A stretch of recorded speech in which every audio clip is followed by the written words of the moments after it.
Today, I'm going to explain the movie Andhadhun, released in the year 2018.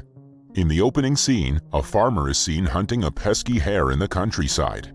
The hare runs to a milestone on the highway as the farmer takes aim at it. The scene cuts abruptly when a gunshot is heard. Then we're introduced to the protagonist of the film, Akash, a blind pianist living alone in Pune. He's troubled by a neighborhood kid who for some reason believes that Akash is faking being blind.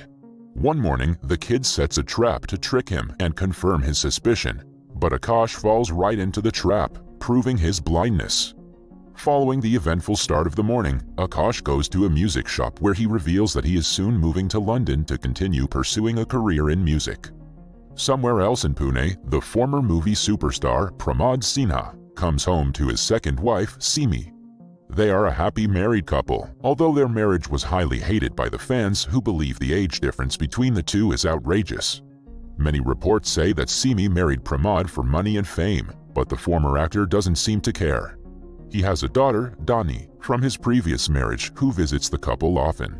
One day while returning home from work, Akash is hit by a girl named Sophie in a scooter. She helps him up and treats him to lunch as an apology. On finding out that he's a pianist, she instantly hires him to entertain the customers at his father's restaurant. When Akash is home alone at night, he takes off his foggy eye lenses and reveals that he's been faking being blind. Being visionless makes his artistic senses flow, which is why he lives alone and is making a career out of a lie. The following day, he goes to work and impresses everyone with his skill. The actor Pramod is also at the restaurant. He compliments the blind artist and encourages him to keep pursuing music. A few weeks into singing at the restaurant, Pramod invites Akash to his home for a private concert for his third wedding anniversary. At home, he lies to Simi, claiming that he has to go to another city tomorrow.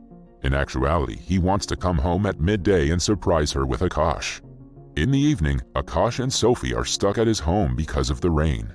They change into dry clothes and start talking about their life. Suddenly, things get heated and they end up making love. In the following scene, Akash goes to Pramod's apartment and is received by Simi. Initially, she asks him to go away even when he insists that he was called by her husband. But then, a neighbor sees them arguing, so Simi invites Akash in to avoid any drama.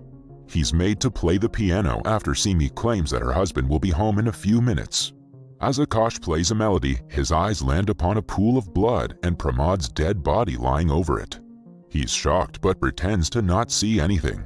To calm himself down, he asks to be taken to the bathroom. On his way, he gets a full view of the dead body and shudders. Inside the bathroom is a stranger who stands in a corner while Akash pees. He acts cool and returns to the piano after doing his business.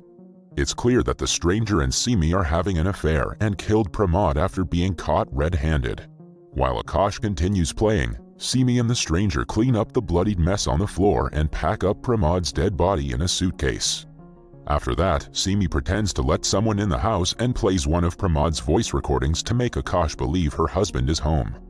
Akash plays along and sees the stranger leave with Pramod's body. Following the incident, he comes outside and sits down at a bus stop to calm down. A lottery ticket seller, Saku, asks him to touch one of her tickets for good luck and calls his regular rickshaw driver, Murli, to take Akash home. Saku and Murli have been helping Akash around the neighborhood for a long time and know him well. Akash asks Murli to take him to the police station instead. Just when he's about to tell a cop about the murder, the head police inspector, Manohar, arrives. To Akash's utter surprise, he is the same guy who helped Simi dispose of her husband's dead body. Akash pretends to be complaining about someone killing his pet cat, but Manohar catches on to his lie. He asks to be taken to Akash's house to investigate the cat's murder case. On their way, they meet Manohar's short-tempered wife, Rasika, who he's terrified of. If she finds out about him and Simi, she will surely shoot him dead. Hence, he makes up an excuse before going to Akash's home. At home, he makes sure that Akash is blind by throwing a knife at him. Fortunately for Akash, he doesn't flinch and manages to convince the inspector. In the evening, he goes to work and plays piano a bit more aggressively than usual. Simi also arrives at the restaurant and pretends as if nothing ever happened. By the next morning, Pramod's death makes the television news. He was found inside his car by a bridge. The bullet in his neck proves that he was shot dead, but since his watch is found at a local restaurant, the police believe it was a case of robbery. Manohar takes the case into his hands to make sure he and Simi are not caught.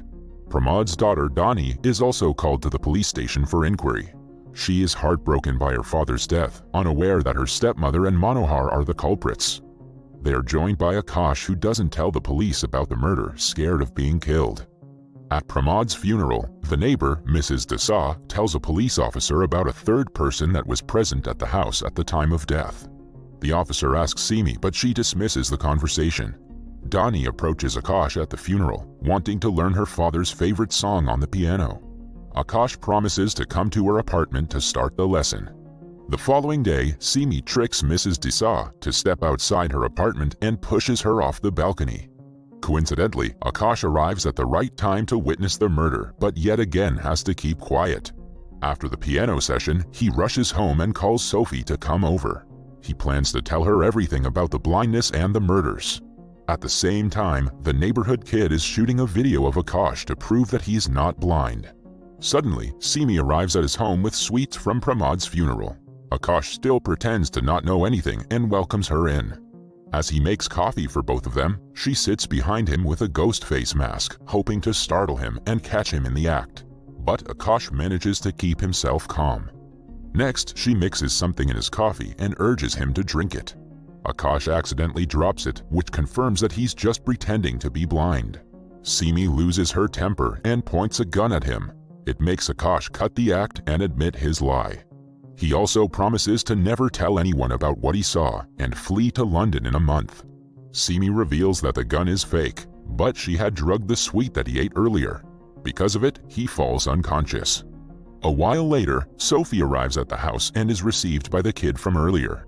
He shows her the video of Akash working efficiently without his glasses. She furiously knocks on the door, only to be received by a naked Simi. Simi pretends to have made love with Akash because he sympathized with her about her husband's death.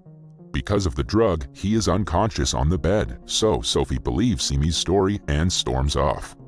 At night, Akash wakes up with foggy eyes and realizes that he has actually been blinded by Simi. She wanted to paint him as a liar if he were ever to reveal the truth. Hence, she drugged him with something that destroyed his cornea. After confirming that he has actually gone blind, she leaves. Following that, he calls Sophie, who refuses to listen to anything he has to say. Somewhere else, Manohar is furious at Simi because he thinks she should have killed the pianist instead of just blinding him. When Simi lashes out at him, he takes it upon himself to finish the job.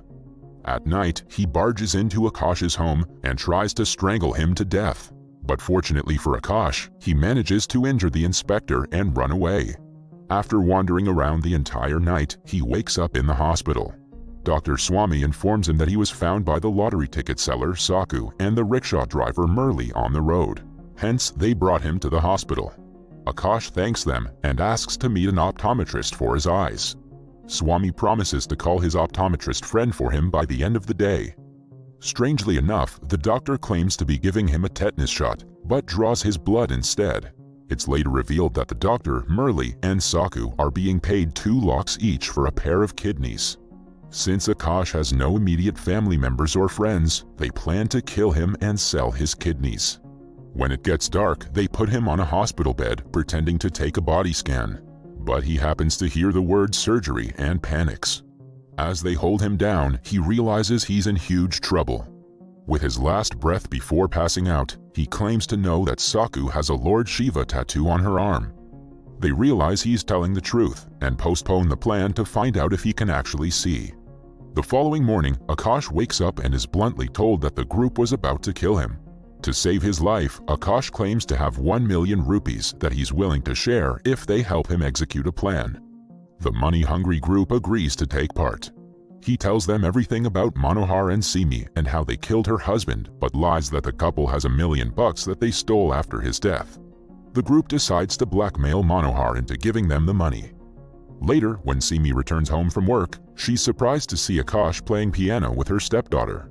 She had thought that after escaping, he would flee to another city, but is stunned to discover him at her home. She offers him a ride and informs Manohar of his presence. The couple plans to bring him to a secluded place and kill him once and for all. To Akash, nothing is more important than his eyesight. He has been told that with 10 lakhs rupees, he can get a cornea transplant. He asks her for some money in turn for keeping his mouth shut about the murder. Suddenly, their car is stopped by Murli's rickshaw blocking the way. Akash takes the opportunity to knock Simi out with a drug and the group kidnaps her to a hideout. As the next part of the plan, they call Manohar's wife Rasika and tell her about his affair with Simi. They blackmail her to provide them with $1 million by tomorrow, or else they will sell the news to a media company. Rasika goes ballistic on her husband after the truth comes out. She fires at him and only stops when he gets a call from a fellow officer. It turns out that Simi's car was found by a bridge with her shoes and wallet, so the police have assumed that she jumped off it to end her life. Rasika still wants to save her husband and plans a way to settle the situation. In the hideout, the group threatens Simi and draws her blood to intimidate her. The next day, they plan to trap Manohar in an elevator when he comes with the money. Then the group will flee with said money and live their life happily. As they had planned, Manohar comes to the hideout with a bag of money.